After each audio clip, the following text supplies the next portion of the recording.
Good morning guys! It's the next day already. Nakapag-freshen up na ako and nandito ako sa harap ng hotel. Naghihintay lang ako ng Didi ko. It's negative Didi ko. Yung Didi is override. It's negative 3 today and malamig siya. Nag-heat tech na ako para hindi ko maramdaman yung lamig kagabi and umuusok. I hope you can see it on the camera pero parang hindi. Okay, I'll just go to the train station. Let me just wait for the Didi ride. We went back to the airport guys to use the subway. 'Di ba kasi malapit yung hotel natin sa airport. So ang pinakamalapit na train station would be the Beijing Airport subway and ito 'yon. Let's get a ticket. Oh my god. Good thing there's in English. So we're currently here, Terminal 3. And ang pinakamalapit na transfer would be this one. And from this one, lipat na tayo dyan kung saan natin gustong pumunta. I'll just go ahead and buy a ticket first. I already got my ticket guys going to the city. And this is the train going to the city guys. This is how it looks like. And my waiting hall dito. Kasi it's negative 3 so ang lamig niya. So I'll stay in a waiting hall first. The train is already here guys and so far ang ganda ng seats niya.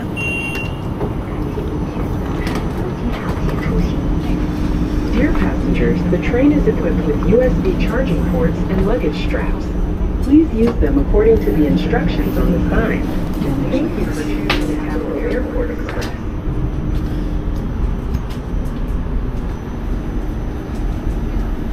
May mga details pa siya ng airlines doon. And then malinis and malawak siya guys. Let's go to the city.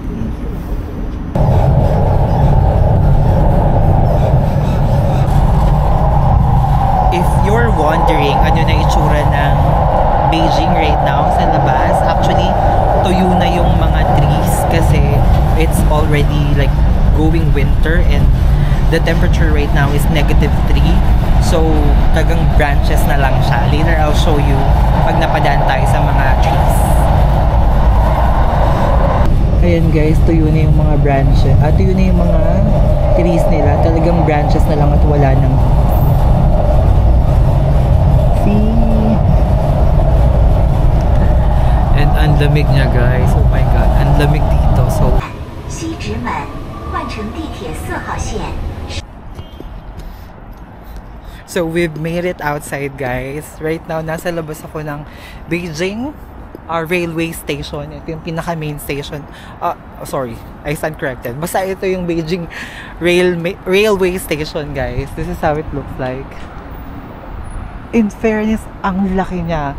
Halos maligaw na ako dun sa loob. Hindi ko alam kung saan ako lalabas, saan papunta, ganyan. So I'm just planning to just roam around. Wala naman talagang plans where to go or what to do. Just experience China. That's it. At least nakalabas. We're now here guys in Lama Temple. I think maganda to. Kasi I just searched for a random stuff na malapit sa airport na pwedeng puntahan. And isa to sa mga lumabas. Let's go inside. Look at the surroundings of Lama Temple, guys. Those are establishments, like kanina nakita ko yung Starbucks, Costa Coffee. Ganyan na ganyan yung structure ng building nila, ng store nila. So talagang nakapatent siya sa mga buildings in China, 'di ba? Or yung mga old houses, ganyan. See.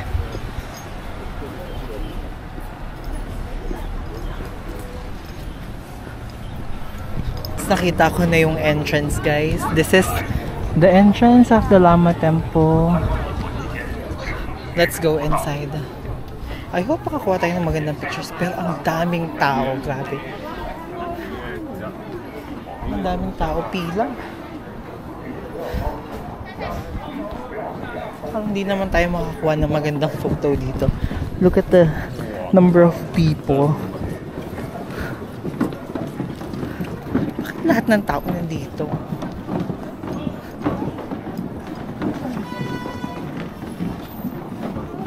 May bilihan ng ticket doon. Let's buy ticket. We already got our ticket, guys. This is the ticket for the Lama Temple. It costs 25 yuan for adult and 12 yuan for kids naman.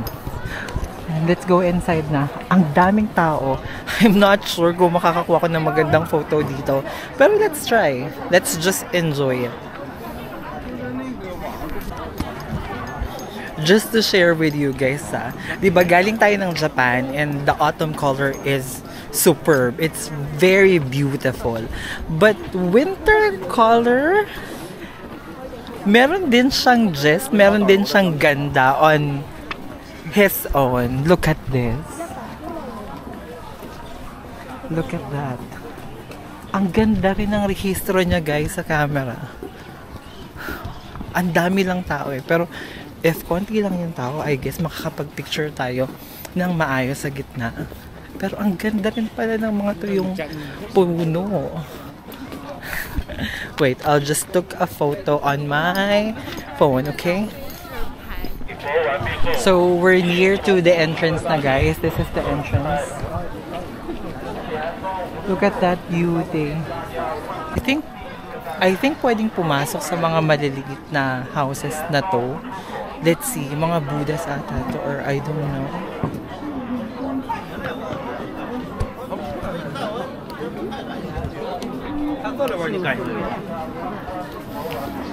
Hindi ata pwede. Pinalabas yung mga nauna. But why? Let's see.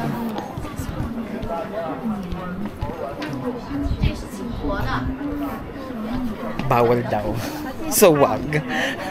Let's go inside na nga lang. Kasi naman yung curiosity ko eh. Guys, it's beautiful here. Look at the temples. And then, ayan.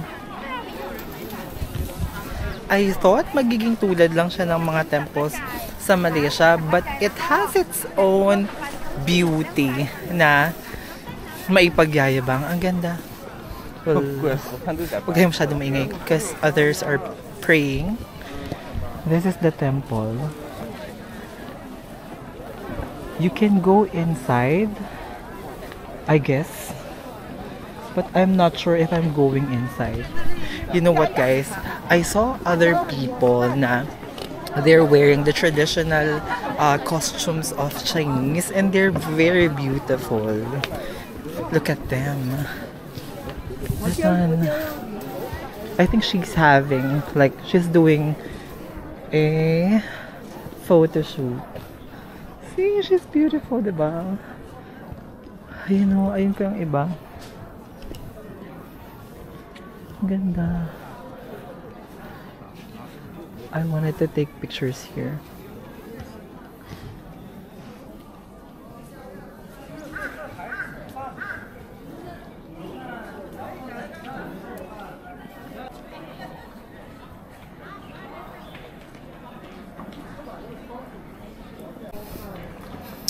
Papasok pa tayo dun sa pinakaloob, guys. Hindi na ako dumaan dun sa mga pinagdadasalan nila kasi I'm not sure, baka nakakabastos yun. But here's the inner pa. Look at this beauty. Maganda rin siya sa loob.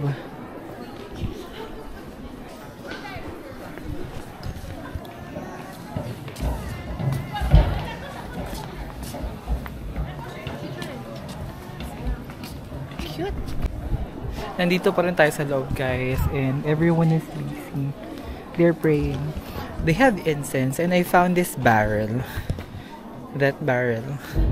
I'm not sure, but prayerware. Tiniturn nila to. I think they're praying or they're requesting something if they're turning it. It's cold. Because it is made up of metal. Lakad pa tayo, guys. Tingnan natin kung ano pang pwede nating makita.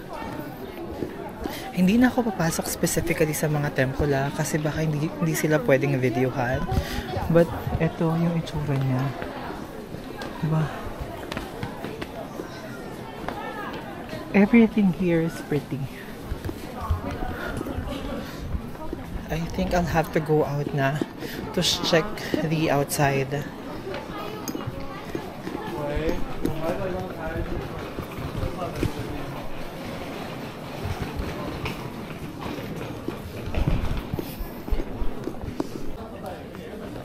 I think this is the main temple na, guys.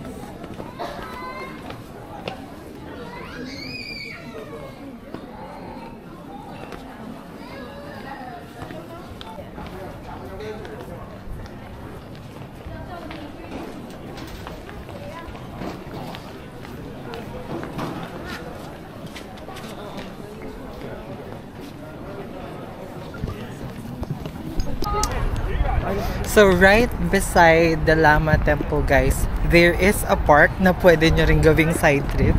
Pwede nyo puntahan, and it's a pretty park kasi nga yung mga stores like KFC, Starbucks, Costa Coffee, yung structure ng store nila is naka-theme doon sa mga like ancestral house ng Chinese dito sa China. So, hanggang din yung puntahan. This is the park looks like, guys. Let's go inside. But, let me see paano ko makakapasok. May nakita kong spot na maganda. Kasi, ayun yung Lama Temple, diba? And this is the park. Let's just look for the entrance para pasok tayo. This is how the park looks like, guys, diba? Ang gaganda ng mga tuyunan na trees. So, hindi lang yung autumn maganda. May sarili ring charm yung winter. Ayan. It's nice.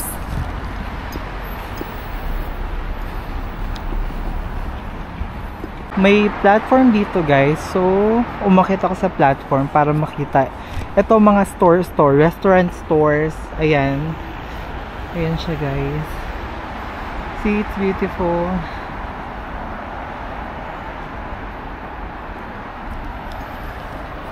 Baba tayo ulit.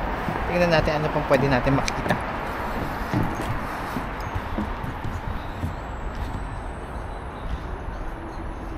Guys, may pasukan ako ditong nakita para makapasok tayo mismo doon sa loob.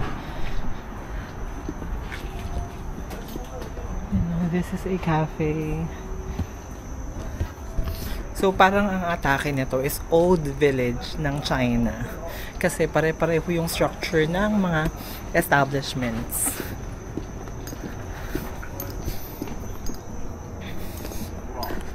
Ano pa? Look at the eskinita, guys. Oh. See? And may public toilets din. See, even the public toilets are following kung ano dapat yung design. Ah, this is the street.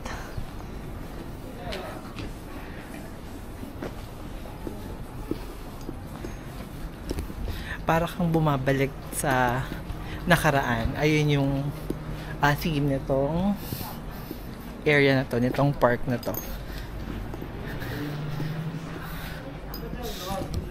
See the people.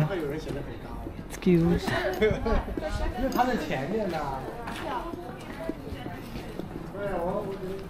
Ayan, lahat yan stores, guys. Ayan, mga stores. Roasted marshmallow. Ayan. Ayan, may tanghuli dito. But I don't want to try it yet. Ayan. So, lahat ito ay stores.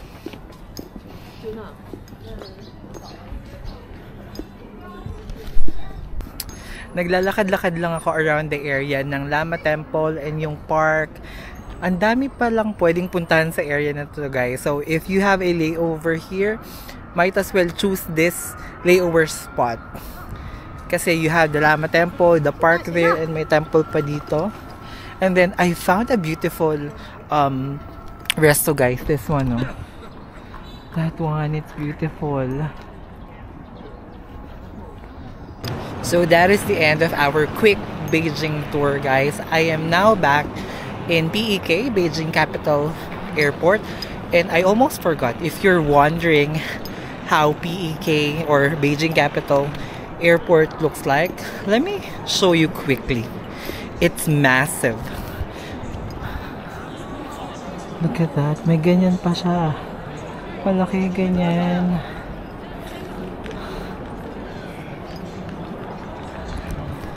See, it's very big. It's massive. Ang laki-laki niya, guys. And malinis. If you're lost, maraming mapagtatanungan dito. Mga naka-black sila na airport staff. Information-wise, helpful information. I think all of the people, all of the staffs in here are helpful. Even though they cannot, like, speak English, they'll try their best to help you out. So, that's basically it. Thank you for watching.